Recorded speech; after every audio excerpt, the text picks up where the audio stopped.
Innal hamdalillah nahmaduhu wa nasta'inuhu wa nastaghfiruh wa na'udzubillahi min syururi anfusina wa min sayyiati a'malina may yahdihillahu fala mudilla lahu wa may yudlilhu fala hadiyalah. Asyhadu an la ilaha illallah wahdahu la syarikalah wa asyhadu anna Muhammadan abduhu wa rasuluhu la nabiyya ba'da. Allahumma shalli wa sallim ala Muhammad wa ala alihi wa sahbihi ajma'in. Yang terhormat Bapak dan Ibu instruktur, yang terhormat Bapak dan Ibu ketua panitia, yang terhormat Bapak dan Ibu yang saat ini sedang menemani kita melalui media daring dalam rangka suksesnya acara Baitul Arqam ini. Yang saya hormati juga Mas Solehan selaku senior yang usianya pasti lebih tua dari saya. Jangan gitu dong. Begitu juga dengan Mas Rio yang begitu luar biasa. Mas Rio. Pengarahnya siapa? Dapat door prize lagi. Masih ada pulsa kita. Saya mulai dari Mas Rio dulu deh. Bagaimana kita meyakini bahwa Muhammadiyah itu sebagai sebuah gerakan yang baik, lalu kemudian kita itu bisa setidak-tidaknya mengerem pandangan-pandangan negatif terhadap Muhammadiyah itu sendiri yang kemudian seringkali ada di masyarakat. Nah, ini gimana caranya itu Mas? Artinya kita sebagai kader Muhammadiyah sendiri kan jangan sampai ciut gitu. Waktu di awal begitu kita sudah Muhammadiyah, lo pasti ini begini, pasti nggak mau ini, pasti nggak mau itu. Bahkan mungkin Lebaran nanti pasti duluan. Nah, kan biasanya menjadi ciut itu kalau untuk anak-anak milenial. Gimana Mas Rio? Terima kasih. Tadi sudah kita bahas di materi. Salah satu filosofi Muhammadiyah itu sedikit bicara banyak bekerja. Benar tidak? Oleh karena itu dalam hidup kadang-kadang kita tidak bisa mengontrol bagaimana cara orang berpikir. Bagaimana cara orang merespon kita. Kita tidak bisa mengontrol orang mau ngomongin kita tentang apa. Tapi yang bisa kita kontrol adalah bagaimana cara kita merespon. Respon terbaik kalau ketika dikata-katain yang tidak enak adalah kita menunjukkan ketauladanan, cara mensikapi yang baik. Oleh karena itu kalau menjawab opini-opini miring itu sebenarnya dengan kerja keras. Dengan kerja keras, tidak perlu banyak membantah. Ketika kita bisa menjadi tauladan, insya Allah kita lebih mudah untuk memberi influence, mempengaruhi masyarakat. Dan insya Allah dengan sendirinya masyarakat bisa. Oke, jadi itu. Yang paling penting yang bisa digarisbawahi itu Mas Rio ya, bahwa kita tidak bisa memaksakan pemikiran orang lain sama dengan sudut pandang kita. Nih ke Mas Hardi. Ada kalanya ini Mas Hardi, orang itu kan bisa lebih banyak ngomong tapi sulit mendengar. Lebih nyaman dia jadi pembicara tapi tidak nyaman dia untuk menjadi pendengar. Sedangkan anak millennials itu kan lebih sering lebih pingin didengerin daripada diomongin. Nah, gimana itu bisa seimbang itu Mas Ardi? Iya, pertama tadi ya, yang itu tadi menggelitik juga sebenarnya pertanyaan tadi gitu ya. Mengapa kemudian kalau kita diomongin negatif gimana sih? Ya gitu kan permasalahannya kan. Ini aja yang kemudian perlu dipahami. Nabi itu kurang apa lagi? Nabi Muhammad SAW itu kurang apa lagi? Iya. Orang yang maksum, orang yang kemudian dijamin dosa-dosanya diampuni oleh Allah, sudah jamin masuk surga. Itu juga sampai Nabi meninggal pada saat ini pun masih banyak orang-orang yang benci dengan Nabi. Makanya Ibnu Hazm itu pernah menyampaikan. Jadi seperti ini yang apa yang disampaikan oleh Ibnu Hazm. Hanya orang gila yang menganggap bahwa dirinya itu disukai oleh seluruh manusia. Sehebat-hebat apapun kita, itu pasti ada aja orang yang gak suka, itu sudah sunatullah. Maka kalau contoh dari Kiai Haji Ahmad Dahlan pada waktu itu, sampai kan Kiai Haji Ahmad Dahlan kan disebut sebagai Kiai kafir ya. Dia nggak membalas, dia nggak memukul dan lain sebagainya. Dia tunjukkan dengan karya, dia tunjukkan dengan akhlakul karimah. Sama seperti Nabi Muhammad SAW ketika disakiti, dia tidak membalas, tapi dia tunjukkan akhlakul karimah, karena melalui akhlakul karimah itulah lebih bisa kemudian menembus hati. Karena hati itu hanya bisa ditembus dengan hati. Yang kedua yang berkaitan dengan tadi mendengar ya, memang fungsi panca indera kita ini kan banyak ya Mas ya. Ya. Jadi ada telinga, kemudian ada mulut, ada mata dan lain sebagainya. Itulah alat-alat kita yang disebutkan oleh Allah Subhanahu wa taala dalam Al-Qur'an itu afala yatadabbarun, afala yatafakkarun. Apakah kamu tidak berpikir? Sebelum proses itu masuk ke otak untuk difikirkan, kita menggunakan alat-alat indera kita untuk menangkap sumber-sumber apa yang akan kita pikirkan tersebut, ya bahan-bahan apa yang kita pikirkan, baik kemudian telinga, baik kemudian mulut, baik kemudian mata, baik kemudian hidung. Nah, kalau berkaitan dengan generasi milenial pada saat ini, saya pikir untuk kemudian menyeimbangkan antara kemudian apa yang kita sampaikan dan kemudian apa yang kita masuk, itu sudah banyak sekali ilmu cara dan akses kita untuk menerima ilmu Mas ya, termasuk Zoom meeting dan lain sebagainya, itu sangat banyak sekali sebenarnya. Berbeda kemudian dengan kita zaman dulu. Ini satu contoh saja. Pada waktu zaman dulu ya, kalau saya ngobrol dengan para sejarawan karena memang basicnya di sejarah itu ya, itu kita datang ke Arsip Nasional Republik Indonesia, itu seminggu baru ketemu tuh arsip. Sekarang itu buka kemudian di laptop, langsung ketemu, nggak pakai hitungan 3 hari, hitungan menit gitu. Yeah. Nah artinya bagaimana kita bisa memanfaatkan teknologi yang ada pada saat ini yang memudahkan hidup manusia untuk kemudian bisa menyerap ilmu sebanyak-banyaknya, dan dengan menyerap ilmu sebanyak-banyaknya itulah kemudian ada proses tafakkarun di situ, berpikir sebelum bertindak. Itu Mas. Ya. Terima kasih Mas Hardi. Ini ada Mbak Intan Lestari dari Fakultas Hukum, tapi pertanyaannya adalah kenapa sih Muhammadiyah dan NU itu seringkali Lebaran dan puasanya tidak barengan ataupun tidak sama. Agaknya ini juga tidak terlalu menjadi kajian yang harus kita push lebih jauh di materi ini, karena kita mungkin lebih lihat bagaimana profil kader Muhammadiyah sendiri. Nanti kita akan lebih bahas itu di mata kuliah Islam dan Kemuhammadiyahan. Nah, menarik sebenarnya Mas Rio ya. Ketika bicara soal kader, bicara soal profil, bisa bicara soal sandaran, itu kan biasanya jauh banget ya. Kalau misalnya apalagi generasi milenial misalnya gitu, kita bicara soal Muhammadiyah, sandarannya nanti kayak Madahlan, Aher Fahrudin, bicara Aisyah nanti sandarannya Bu Siti Walidah, kenal juga Ida gitu kan. Nah, bisa nggak kita itu sebagai generasi milenial, sebagai pribadi misalnya, itu bisa menjadi sosok yang kemudian akan menjadi teladan? Dan jika pun bisa, bagaimana caranya itu Mas Rio? Misalnya kita itu pingin kenal si Andi ini, orang yang kemudian akan berpengaruh di 10-20 tahun yang akan datang. Nah, konsep apa yang harus dibangun oleh dia sehingga nanti dia menjadi seorang kader, bahkan menjadi seorang yang kemudian menjadi teladan 10-20 tahun yang akan datang. Seperti apa Mas Rio? Oke, terima kasih. Ya. Ada sebuah kaidah sebenarnya ya, kalau ingin menjadikan teladan itu belajarlah dari orang yang sudah meninggal. Oh, ini yang titik aman sekali Mas. Karena kenapa? Kenapa kita harus menjadikan sosok teladan itu orang yang sudah wafat? Karena orang yang wafat itu sudah terbukti dan teruji keistiqomahannya. Sedangkan orang yang masih hidup ini masih labil. Belum tentu ya. Sekarang dia menjadi tokoh. Besok ke depan kita belum tahu pasti. Makanya ketika orang menjadikan teladannya orang yang masih hidup itu sering kali kecewa. Kenapa dia kayak gini ya? Kenapa dia kayak gitu ya? Dulu dipuja-puja, diangkat-angkat, tiba-tiba sekarang dihancurkan, dijatuhkan. Kasih isu sedikit, hancur tokoh itu. Dibahas sedikit TV, diolah-olah oleh media, hancur tokoh itu karirnya. Oleh karena itu, pertanyaannya apakah kita bisa menjadi teladan? Bisa. Supaya kita bisa eksis, tadi sudah dibahas di materi. Anak muda itu kepengin eksis, benar nggak? Betul. Ya. Salah satu cara elegan untuk eksis, Anda harus punya ilmu. Tapi bukan kartu eksis ya? Bukan kartu eksis. Apalagi entry. Ini nggak ada sponsor.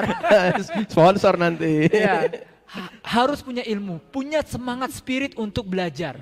Dan kemampuan belajar kita harus lebih cepat dibandingkan perkembangan zaman. Hari ini Anda belajar di bidang ekonomi, akuntansi, visipol, misalkan hukum. 10 tahun ke depan itu sudah berubah Mas. Betul. Oleh karena itu kemampuan belajar kita harus lebih cepat. akselerasi. Termasuk kita hari ini ya. Termasuk kita hari ini. Kita nggak pernah terbayang bahwa sekolah itu pada akhirnya suatu saat kita akan daring. Betul. Tapi pandemi memaksa kita untuk kayak gini. Walaupun sebenarnya Iya. banyak referensi yang kalau saya di UAMK itu dari tahun 2016 itu udah belajar daring. Atau bahkan di referensi-referensi itu sudah lama memprediksi. Di barat mungkin udah lama. Iya. Cuman karena kita beranggapan zona nyaman, ya, tidak menganggap itu sebuah perubahan. Dan inilah kelebihan. Inilah kelebihan orang berilmu teman-teman sekalian. Orang-orang berilmu itu bisa meneropong masa depan. Ya, dengan ilmunya. Bahkan kalau kita baca Quran, kalau kita sering berinteraksi sama Al-Quran, Al-Quran itu hebatnya apa? Dia berbicara tentang masa lalu, bagaimana sejarah-sejarah terdahulu, orang-orang yang bangkit, orang-orang yang jatuh, orang-orang yang berhasil, orang yang gagal. Al-Quran juga berbicara tentang hari ini kita mau ngapain, kita lagi ngapain. Dan hebatnya Al-Quran juga bicara tentang masa depan. Dan masa depan yang paling pasti, prestisius adalah akhirat. Surga atau neraka.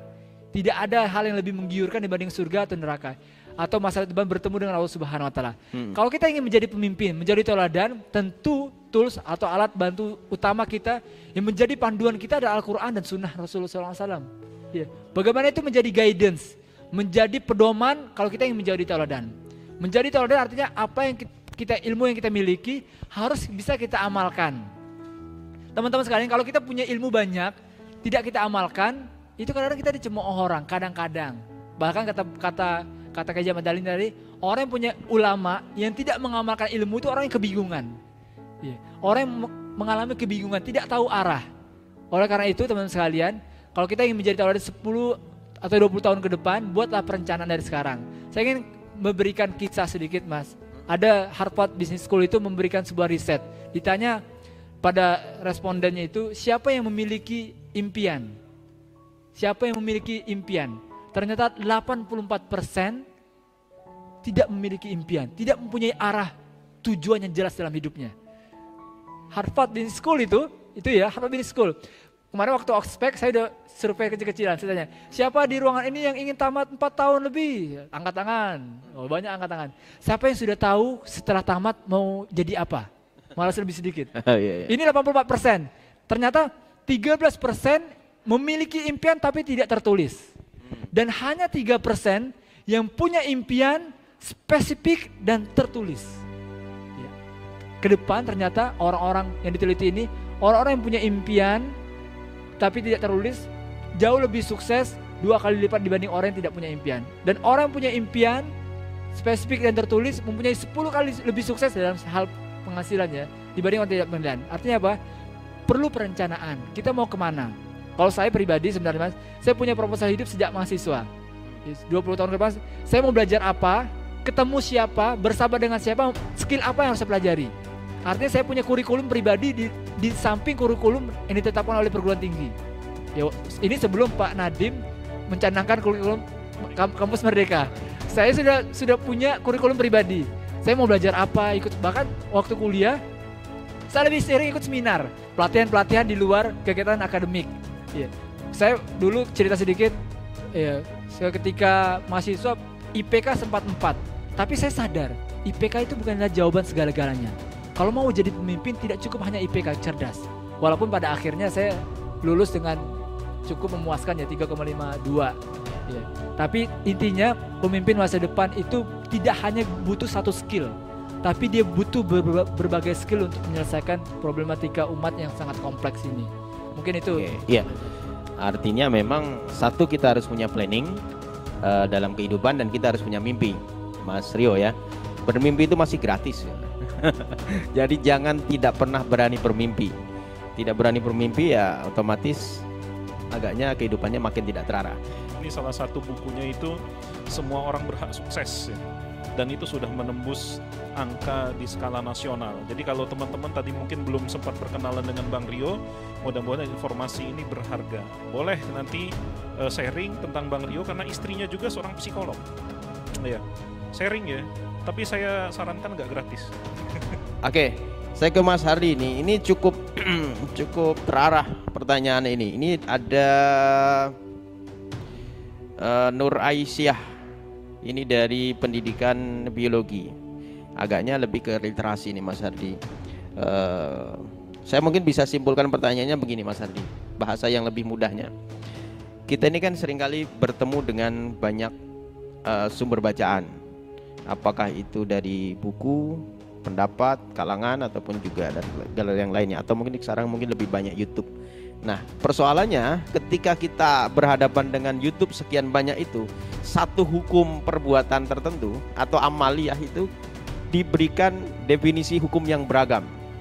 Nah, misalkan saja tahlilan kayak Mas Hardi ya. Ada yang bolehkan, ada yang tidak membolehkan. Lalu kemudian kita kontradiksi mungkin dalam pikiran kita, bergejolaklah kita dalam pikiran kita, apalagi anak-anak milenial. Lalu bagaimana sesungguhnya anak milenial itu bisa mengambil sikap ketika perbedaan yang sekian banyak itu? Lalu kemudian dia bisa konsisten dengan pandangannya bahwa dia harus menentukan sikap yang mana. Kemana caranya itu? Gimana caranya itu Mas Hardi? Kalau Rasulullah SAW itu ketika ditanya hal demikian, oleh salah seorang sahabat ditanya hal demikian, ya, dan dia sudah mengkaji kemana-mana, sudah kemudian berusaha semaksimal mungkin untuk memecahkan masalah tersebut, maka kembalikan kata Rasulullah itu fatwa itu kepada hati kita cenderung kemana, itu kan, itu dengan syarat dan ketentuan berlaku. Iya, oke. Syarat dan ketentuan berlaku. Yang pertama hatinya bersih. Kalau hatinya masih berkarat sulit. Gitu Iya. Saya mikirnya kayak gini. Kalau misalnya untuk generasi milenial pada saat ini, ya saya harapkan memang nggak usahlah kemudian terlalu mikir yang berat-berat banget ya. Oh gitu. Berkaitan kemudian dengan perbedaan-perbedaan atau ikhtilaf di kalangan ulama. Karena sebenarnya itu sudah selesai di kalangan ulama, hanya saja dimunculkan pada saat ini. Contoh tai kucing itu suci, ada satu kelompok lagi yang mengatakan tai kucing itu tidak suci. Dari mazhab Syafi'i mengatakan tai kucing itu tidak suci. Dari mazhab Hambali ada sebagian yang mengatakan tai kucing itu suci. Dan itu kita ribut, gara-gara seperti itu pecahlah persatuan kita. Masa gara-gara tai kucing kita persatuan pecah, kan lucu. Ya. Nah, bagaimana kemudian kita bersikap masalah kemudian tahlilan? Setiap orang pasti punya sikap beragama. Jadi kalau kata Ustaz Hadi Hidayat itu bedakan antara hukum agama dan sikap kita beragama. Iya. Kalau saya kemudian ditanya masalah tahlilan, ya, maka kemudian saya lebih cenderung untuk tidak melakukan itu. Iya, walaupun dengan alasan-alasan saya sendiri. Kalau orang punya kemudian alasan ya monggo.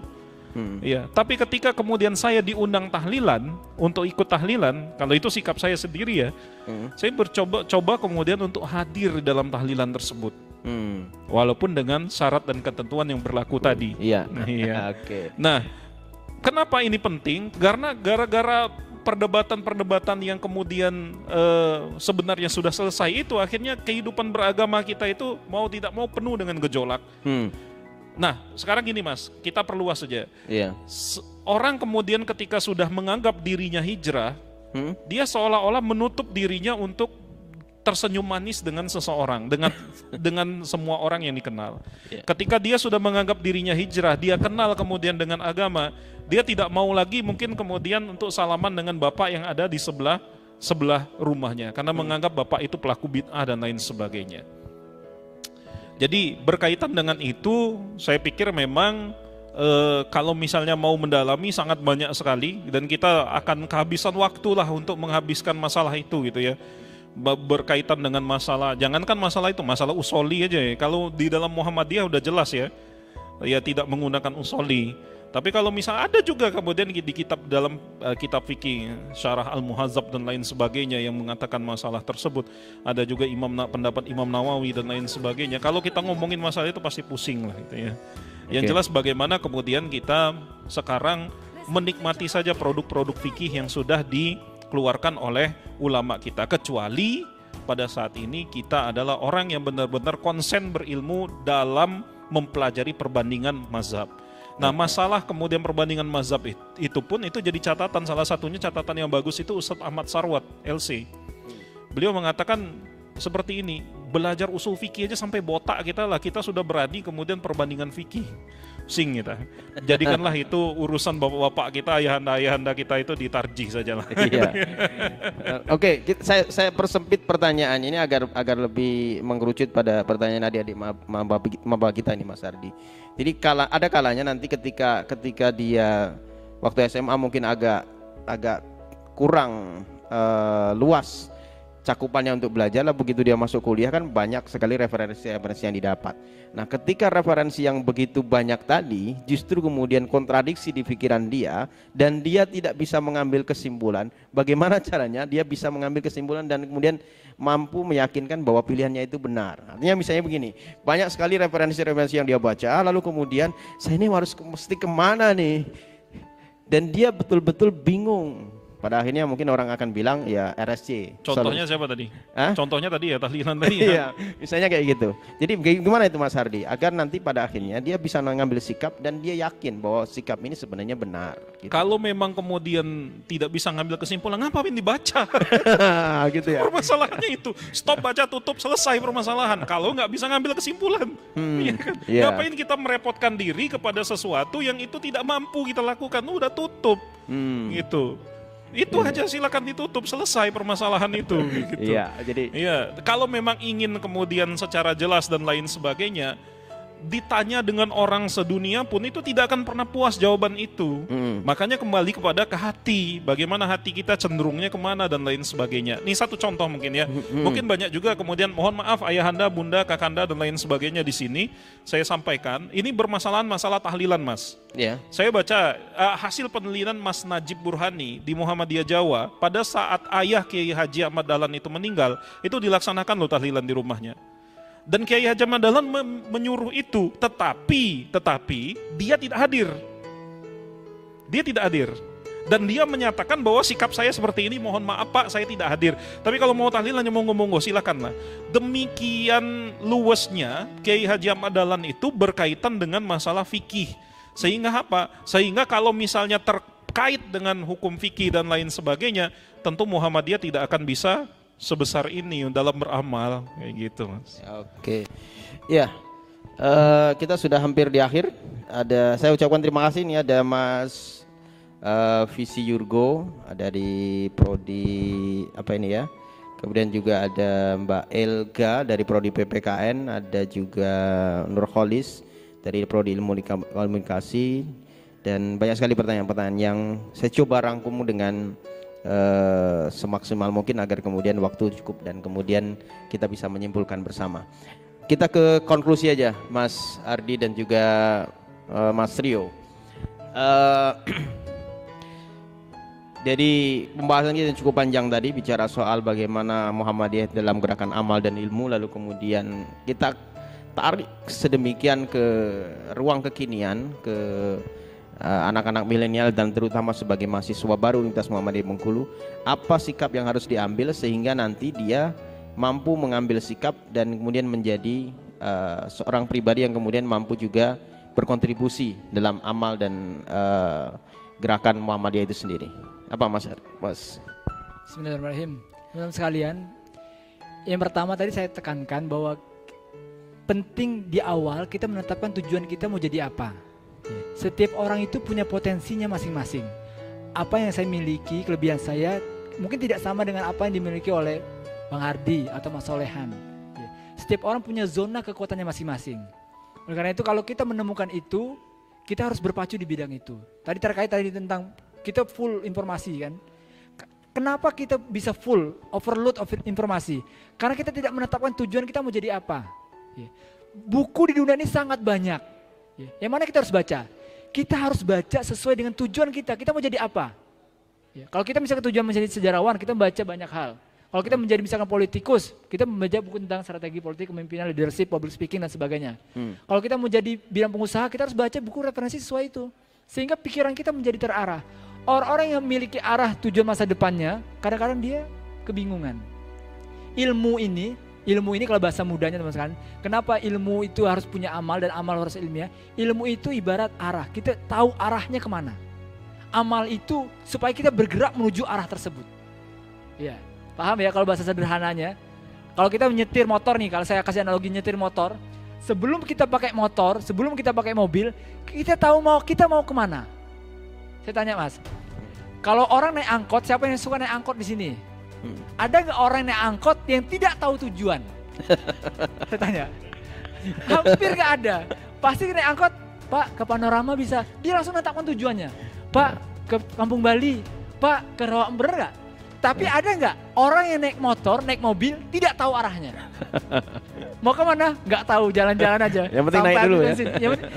Kehilangan arah ini banyak sekali terjadi pada generasi milenial hari ini. Iya. Bukan hanya sebuah individu, bahkan sebuah organisasi, sebuah nation pun banyak yang kehilangan arah. Yang tidak tahu arahnya kemana. Arah ini butuh ilmu, butuh ilmu, butuh teropong masa depan. Oleh karena itu ilmu ini mengarahkan kita untuk tahu bagaimana cara mengarahkan diri. Dan amal ini adalah bagaimana kita bergerak. Ya, sehebat apapun ilmunya, kalau kita tidak beramal, tidak bergerak, kita tidak akan sampai di mana-mana. Seperti itulah hidup kita dari dulu ke dulu, seperti itulah. Teman-teman sekalian, ini menjadi mahasiswa ya. Jika seandainya ada teman kamu yang mengatakan gini, "Oh, kamu ini tidak pernah berubah ya. Dari dulu seperti itu terus." Kamu sedih atau bahagia? Dengar kata-kata kamu tidak pernah berubah ya. Gimana Mas? Kalau tidak berubahnya tetap jadi baik-baik nggak masalah ya. Iya. Tapi kalau ilmunya yang tidak bertambah ya itu yang parah. Iya, artinya dia statis kan? Statis. Artinya Islam itu progresif, dia harus terus bergerak, maju. Makanya Muhammad berkemajuan. Artinya kalau kita tetap tidak bergerak, cara berpikir kita, cara bertutur kita, cara kita menyelesaikan masalah, cara kita menyelesaikan konflik tidak tumbuh, bagaimana kita bisa bermasalah? Oleh karena teman sekalian, ilmu harus menjadi amal. Ya. Kalau kita mau eksis, anak muda teman sekalian, mau elegan cara eksisnya, milikilah ilmu, punya semangat belajar. Ya. Kedua, ilmu itu pelan sedikit demi sedikit kita harus amalkan. Kita dengar apa hari ini? Oh, tentang membaca, berarti saya harus membaca buku, mulai reading buku. Oh, Allah perintahkan supaya saya memberi maaf. Oh, saya harus belajar memaafkan. Ketika baca Quran, oh Allah perintahkan untuk memiliki sikap tertentu. Ya, menahan amarah, saya harus belajar amarah. Pelan-pelan sedikit aja. Bersedekah misalkan, tidak punya uang banyak, sedikit-sedikit, 1000. Apapun perintah Allah, lakukan pelan-pelan, lakukan dikit-dikit. Sampai dia menjadi habit. Sampai jadi, ini closing statement saya. Hati-hati dengan apa yang Anda pikirkan. Ya, karena pikiran ini akan menjadi sebuah perkataan. Dan dari mana pikiran kita? Dari apa yang kita dengar, apa yang kita baca, apa yang kita lihat, apa yang kita dengar. Menjadi apa yang kita pikirkan, lintasan pikiran. Dan hati-hati apa yang Anda pikirkan akan menjadi perkataan. Apa yang kita perkataan ini sesuatu hal yang kita dengar dan kita lihat. Dan hati-hati dengan perkataan Anda. Karena apa yang Anda katakan akan menjadi tindakan kita. Dan hati-hati dengan tindakan kita. Karena tindakan yang terus kita lakukan setiap hari akan menjadi habit, kebiasaan. Dan hati-hatilah dengan kebiasaan Anda. Karena teman-teman sekalian akan berubah menjadi karakter. Kebiasaan itu kalau terus diulang menjadi karakter. Dan hati-hati dengan karakter Anda karena akan berubah menjadi masa depan kita. Ya, masa depan ternyata kalau ditarik ke belakang berawal dari apa yang kita konsumsi setiap hari. Apa yang kita dengar, apa yang kita lihat. Generasi milenial harus pilih-pilih apa yang harus dikonsumsinya, bijaklah mengkonsumsi media. Tidak semua harus kita baca, tidak semua harus kita respon. Dan bahkan ada sebuah riset mengatakan bahwa orang itu semakin turun konsentrasinya karena dia sering scrolling. Ya, scrolling ini bisa melemahkan daya pikir otak. Karena dia berpikirnya loncat-loncat.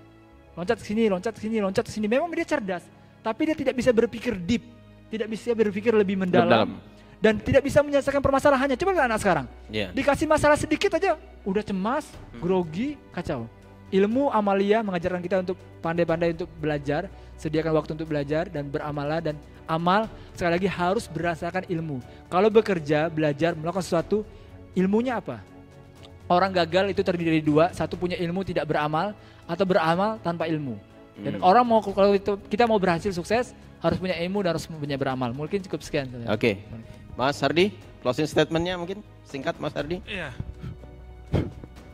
Setiap hari orang itu bekerja ya Mas ya. Ya. Jadi kita bekerja, orang bekerja, terlepas kemudian dari agamanya apa, terlepas dari pekerjaannya apa, terlepas dari siapa dirinya, sukunya dan lain sebagainya.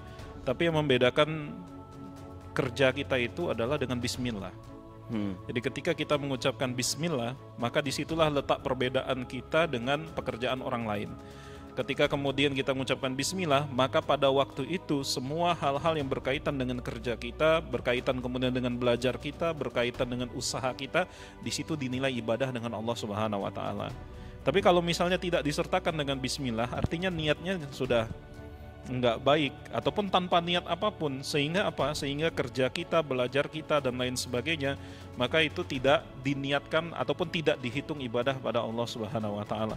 Maka buka laptop bismillah, buka Zoom bismillah, ngisi materi bismillah, pakai masker bismillah, semua itu menjadi amal ibadah kita. Mungkin kalau kita kejar ibadah kita dengan ibadah-ibadah para sahabat nggak terkejar gitu. Karena begitu luar biasa mereka jihad, siapa yang tahan jihad pada saat ini? Karena memang kondisi pada saat ini tidak memungkinkan untuk melakukan jihad di Indonesia ya, seperti itu. Ya, mereka kemudian berjihad pada waktu siang, sholat malam pada waktu malam. Ada kita yang bertahan seperti itu, sulit kita mencari pribadi yang demikian.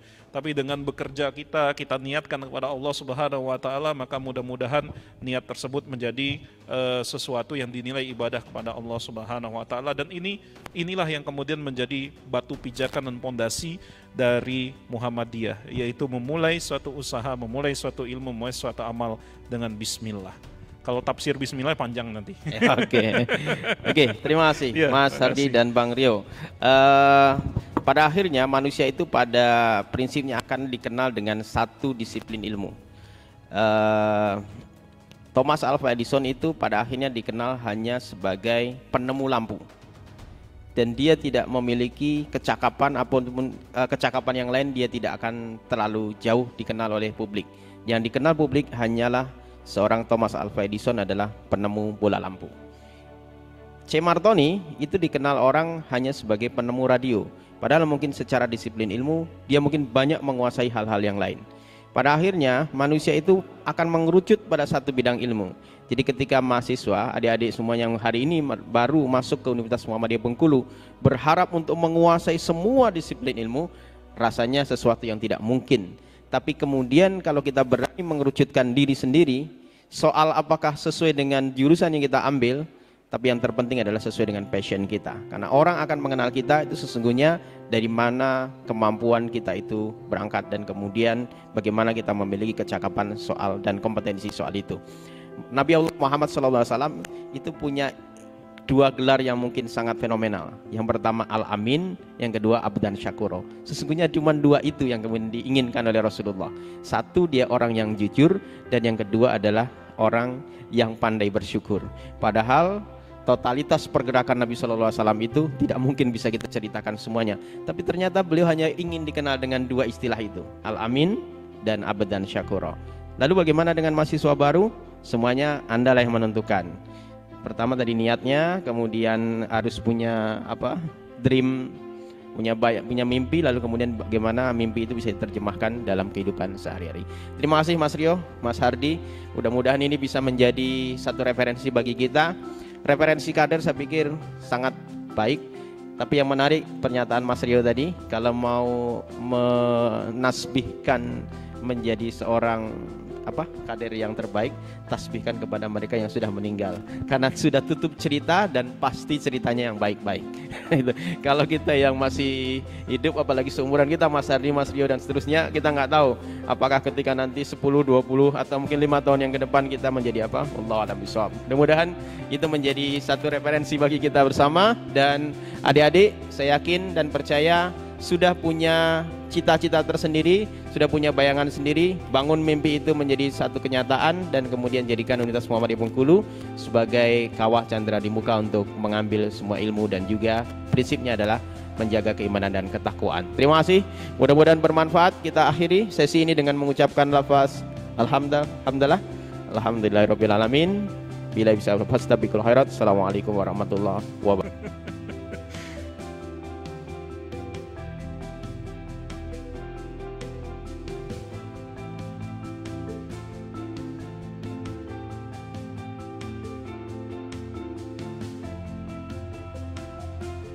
Wabarakatuh.